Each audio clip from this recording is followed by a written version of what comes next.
से पहले उसका कंसेप्ट आपको पता होना चाहिए। जैसे मान लेते हैं आपको छोटा भाई है और छोटा भाई का बर्थडे है 1 मंथ बाद, और 1 मंथ बाद बर्थडे है और 100 आदमी को मान लेते हैं शरबत पिलाना है। तो शरबत यदि बनाने जाइएगा तो कितना, मान लेते 100 आदमी का यदि हम शरबत बनाते हैं तो मुझे 10 केजी चीनी का जरूरत पड़ेगा। तो आप कैलकुलेशन करिएगा कि आखिर मुझे जो है 100 आदमी का यदि शरबत बनाना है तो मेरा खर्च कितना होगा। तो मान लेते चीनी का मूल्य अप्रोक्स में 100 रुपया केजी है। तो यानी दुकान में जाते हैं और चीनी का मूल्य बोलता है कितना, तो 100 रुपया केजी, ठीक है।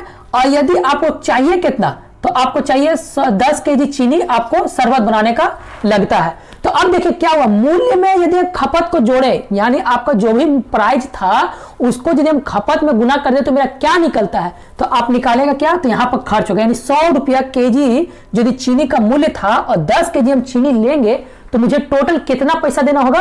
तो आप बोलिएगा कि सर मुझे 1000 रुपया शरबत बनाने में टोटल खर्च होता है। लेकिन ये तो था कंसेप्ट। अब देखिए इसी के हिसाब से कि क्वेश्चन आपको किस तरह पूछता है एग्जामिनर। तो देखिए बोल रहा कि चीनी का मूल्य में 25% का वृद्धि हो गया तो परिवार को खपत कितना कम कर दिया जाए कि पहले जितना ही खर्च होगा। यानी क्वेश्चन का कहने का मतलब है कि मान लेते मूल्य था मेरा 100 रुपया, तो 25% बढ़ गया। तो यानी 100 रुपया का यदि हम पहले था, मतलब अभी यदि आप गए चीनी लेने के लिए तो अभी जो है 100 रुपया केजी है। लेकिन अब 1 मंथ बाद यदि जाते हैं तो चीनी का मूल्य बढ़ जाता है 25%। तो अभी प्रेजेंट में चीनी का मूल्य हो गया कितना, तो 125 रुपया प्रति केजी।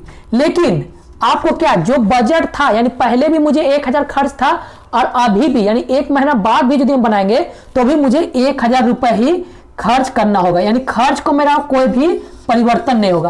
तो यानी खर्च को यदि आप परिवर्तन नहीं करिएगा तो किसमें खपन करिएगा, यानी खपत को थोड़ा कम करिएगा। कि मिठास जो है, चीनी का शरबत जो बन रहा उसमें थोड़ा सा कम करना होगा। यानी पहले 10 केजी चीनी करते थे, अभी कितना करें, यानी 10 हम क्या गुना करें, यानी 125 से हम क्या गुना करें कि जो मेरा 1000 रुपया आना चाहिए। तो इसका लिए क्या करना होगा, तो 1000 से यदि हम भाग दे देते हैं 125 को तो मेरा आया कितना, तो 8। यानी पहले मुझे 10 केजी चीनी का जरूरत पड़ता था, लेकिन अभी प्राइस बढ़ जाने के बाद मेरा खपत जो है कितना करना होगा, अभी अब मेरे को 8 केजी चीनी करेंगे, मतलब शरबत बनाएंगे तो ही मेरा पहले भी जितना 1000 रुपया खर्च होता था और अभी को भी मेरा 1000 रुपया खर्च होगा। तो अब देखिए क्या हुआ कि खपत कितना बढ़ा, यानी खपत कितना बढ़ा कि घटा। तो देखिए खपत पहले 10 केजी कर रहे थे, अभी बोल रहा 8 केजी हो रहा।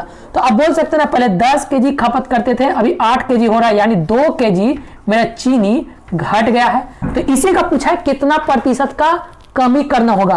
तो लिख लीजिए कि 10 बराबर क्या लिख सकते हैं हम, 100%, 10 केजी लिख सकते हैं, ठीक है। तो 2 केजी मेरा कमी हुआ, यानी 2 केजी बराबर कितना प्रतिशत होगा। तो क्रॉस करिए, यानी ऐसे सीधा सीधा भी काट सकते हैं, 10 से काटे, ये हो गया 10 बार में, और 10 गुना 20 आया कितना, 20%। यानी मेरा चीनी का जो है खपत को 20% का कमी करेंगे तभी जाके मेरा उतना 1000 रुपया ही पहले के जितना ही खर्च होगा। तो ये था 1 नंबर क्वेश्चन। इसी तरह चलिए 1-2